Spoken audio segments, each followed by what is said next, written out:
In Chapter 12 of Two Blue Vortex, we saw that Hidari was turned into something called a Thorn Soul after being blasted by the Rasengan Uzuhiko from Boruto and then being finished off by Kawaki's hand blast. But what if that's not the last time we see Hidari as a Shinju, and that leads to a more complicated battle next time? What I mean by that is this. We saw that Jura was the last person to hold the Thorn Soul of Hidari.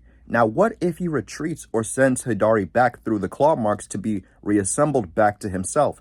As we saw earlier in the chapter, when Hidari went through the claw marks back to the Shinju hideout, he was able to be regenerated by those tree-looking things. Now, what's to say that if he's taken back there again, then maybe he'll be able to get back to his normal appearance through those tree things again, or by another means. I say this because even though we've had the Shinju in quite a few chapters now, we still don't know everything about them. So it's quite possible that they can be reverted back from the Thorn Soul state if they ever turn into one. However, what if the next time Hidari comes back, he comes back better than the last time, meaning that he's analyzed his opponent's fighting style, jutsu, etc., his memories are still there from before, and he's better able to fight more effectively, which will be a headache for Boruto and company, especially if their goal is to take down the Shinju and rescue those who've turned into a tree.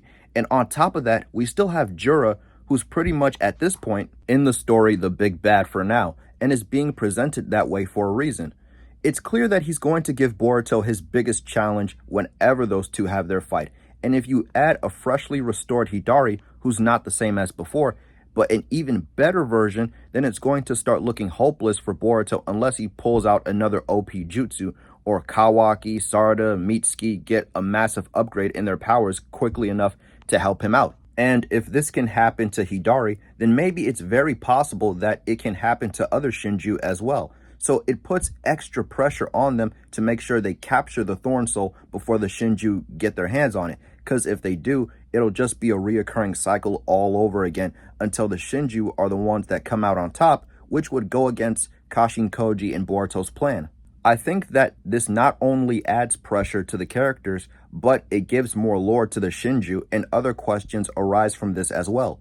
But there could be other things that happen in the next chapter that will take us by surprise, just like this one did. That's all for today's video. Let me know what you guys think in the comments down below. Take care and have a great day, guys.